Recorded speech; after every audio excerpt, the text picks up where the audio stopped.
Baik, selamat malam teman-teman. Perkenalkan, nama lengkap saya Yuristo Immanuel Asbanu. Saya mahasiswa Fakultas Ekonomi dan Bisnis, jurusan Ekonomi Pembangunan semester 4. Nah, di video saya yang kedua ini saya akan membahas mengenai pembangunan pertanian. Namun sebelum itu kita harus tahu terlebih dahulu pengertian dari pembangunan pertanian itu sendiri.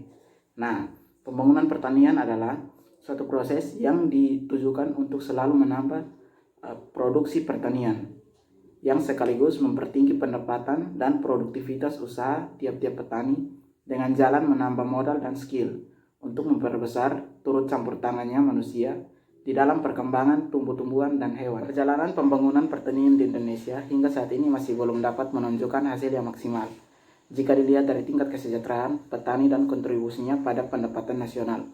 Pembangunan pertanian di Indonesia dianggap penting dari keseluruhan pembangunan nasional.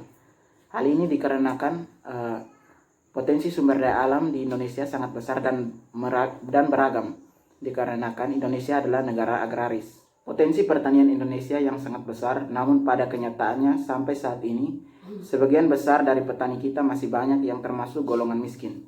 Hal ini mengindikasikan bahwa pemerintah pada masa lalu bukan saja kurang memberdayakan petani, tetapi juga terhadap sektor pertanian keseluruhan. Pertanian pada masa lalu mempunyai beberapa kelemahan, yakni hanya terfokus pada usaha tani, lemahnya dukungan kebijakan makro, serta pendekatannya yang sentralistik.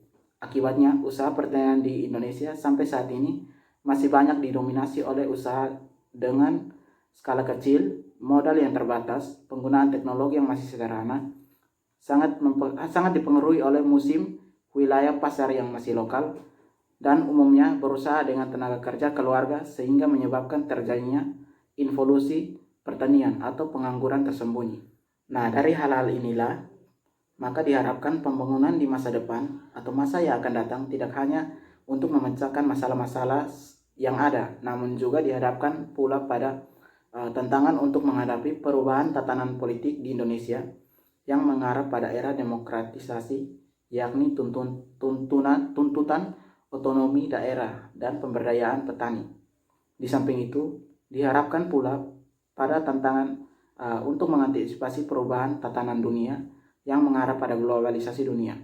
Oleh karena itu, pembangunan pertanian di Indonesia tidak saja dituntut untuk menghasilkan produk-produk pertanian yang berdaya saing tinggi, namun juga mampu mengembangkan pertumbuhan daerah serta pemberdayaan masyarakat. Tantangan tersebut menjadi sebuah kerja keras bagi kita semua apabila menginginkan pertanian kita dapat menjadi pendorong peningkatan kesejahteraan masyarakat dan dapat menjadi motor penggerak pembangunan bangsa. Baik, teman-teman, sekian video dari saya. Semoga video ini dapat bermanfaat bagi kita semua. Terima kasih.